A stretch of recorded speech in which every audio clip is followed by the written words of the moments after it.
In parts 1 and 2, I explored the foundational themes of self, ego, and suffering, challenging the idea of a fixed I, and examining how the mind creates the illusion of a sufferer, that there's someone doing the suffering.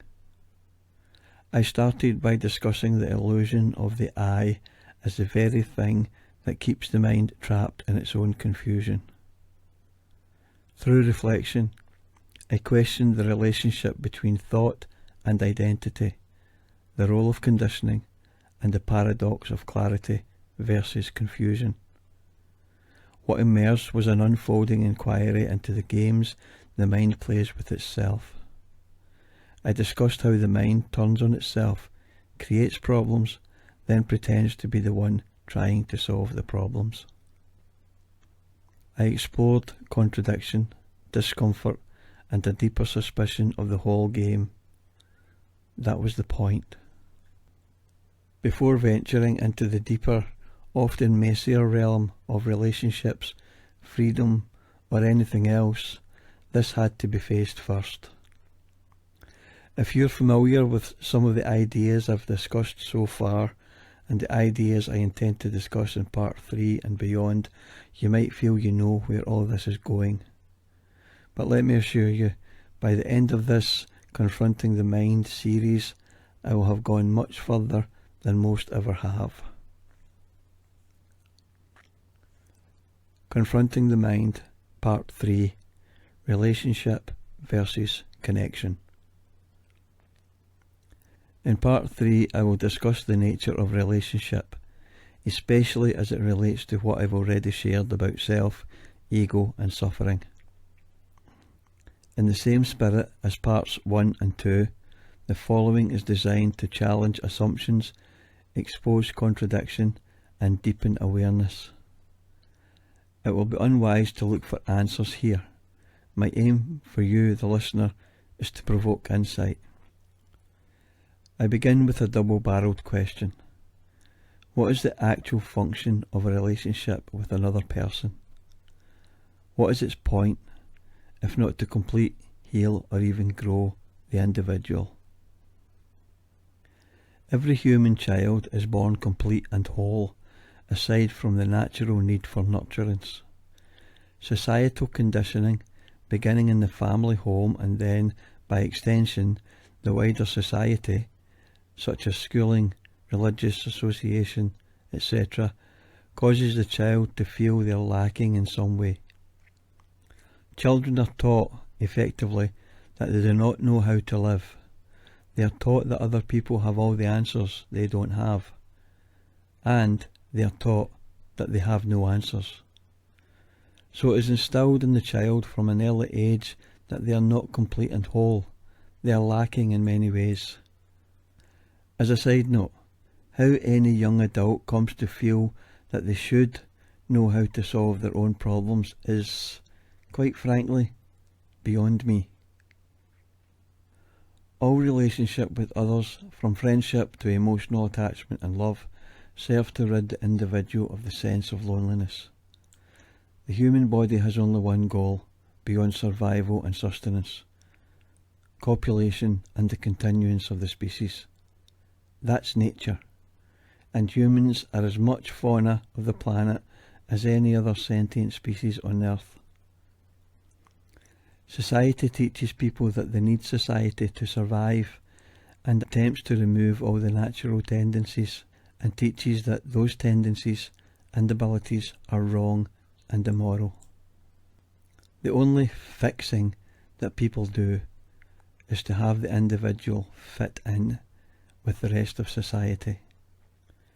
Relationships do not fix, heal, complete, grow, or mature people. People who form friendships and enter relationships feeling broken and incomplete do so with two hopes. One, they hope that they are a perfect match and their connection will be so complete that no problems will arise. Two, they hope that any problems that do arise between them can be worked on, sorted out, or fixed. What happens? 1. they inevitably will find that they do not see eye to eye on every issue which has the potential to cause friction. This friction, if left unresolved, can escalate over time. 2. Either one or both friends or partners, as the case may be, refuse to talk about the more important issues to the point that a parting of ways seems inevitable. Thus, friendships and romantic relationships end, and marriages end in divorce. All of this are reasons that people would be better served by society if they were taught to be reflective and to become self-aware. Not that anyone can give another self-awareness. Healthy relationships are created by mentally healthy people who are self-aware, reflective, and possess the knowledge that everyone views the world in their own unique way, that no two people have the exact same perspective, even in the very same set of circumstances. Unhealthy relational connections are created by immature and psychologically unhealthy people. The more mentally healthy two people are, the more likely they are to be truly successful in their relationships. So, yes, what I've said here slices clean through the romantic illusions most people hold about relationships.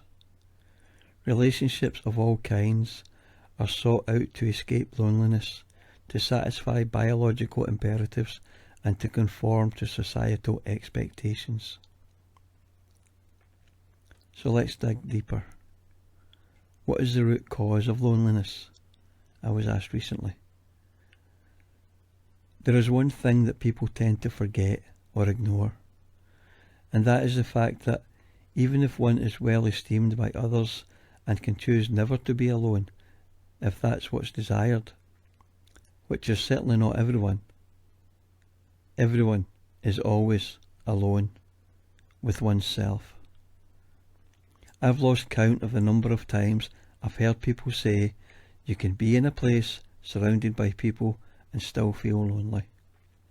I've even said it myself in the past.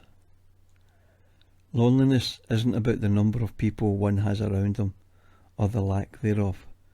Loneliness is about the depth of satisfaction and fulfillment one feels within oneself. There are those who prefer to be alone, to spend a lot of alone time. They call themselves introverts. I don't entertain the overuse of labels, so I don't refer to myself as being introverted, but I do prefer to be alone most of the time. Contrary to most people in British society, who may or may not choose to spend some time away from others, I often take breaks from my solitary lifestyle by going out into society. It's necessary at times. I don't grow food and I don't bake my own bread. So, if there are people who choose to be alone most of the time, and there are people who can't tolerate being alone, and every level of social engagement between, then there is no correlation between feelings of loneliness and the number of people a person spends any amount of time with. Loneliness is not a lie created by society. It is a lie created by the individual. Society conditions the individual into believing that they are less than or lacking in some way, and that may contribute to feelings of loneliness to the extent that the individual has or has not recognised or resisted the conditioning. However, I have no doubt there are many people who have not recognised how they have learned to fit in with society, and yet they may enjoy even long periods of solitude or alone time. Any person can feel lonely if they believe they are lonely, and that is almost certainly dependent on the extent to which they feel content and fulfilled in themselves. There may even be a correlation in all of this with an individual's feelings of self-worth and levels of confidence. So, To put it another way, loneliness is not a condition of the environment, it's a condition of the self. It does not arise from the absence of others, but from the absence of inner contentment and feelings of self-fulfillment. Loneliness is a belief. It's a story about one's experience of aloneness, shaped by self-image, not the number of faces in the room. What, then, is connection? How do we distinguish between authentic connection and the kind that is merely a temporary escape from inner emptiness? I answer this with another question. What happens when two people who feel connected strongly disagree on a particular subject? Moreover, what happens when one of those individuals has failed to develop their sense of self-knowledge? Connection is agreement, the unspoken contract in most relationships. And when agreement is lost, so too is the illusion of connection. In fact, most people mistake mutual distraction for connection.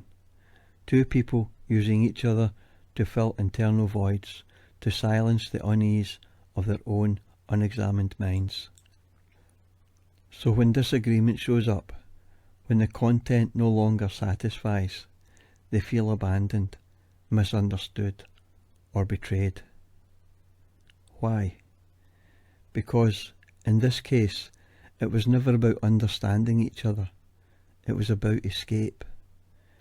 True connection is only possible for those who are psychologically healthy. The deeper an individual knows him or herself, the more likely they are to be able to form true connection. Problems arise when an individual fails to acknowledge red flags in the other person and continues in the relationship against their better judgment. Or, better put, they ignore their innate discernment in the pursuit of something.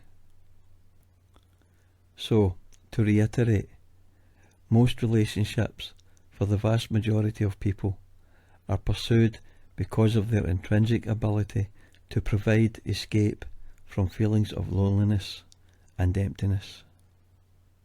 Now, I'm not saying there's anything wrong about this. I am merely laying down the stark truth. This completes part 3.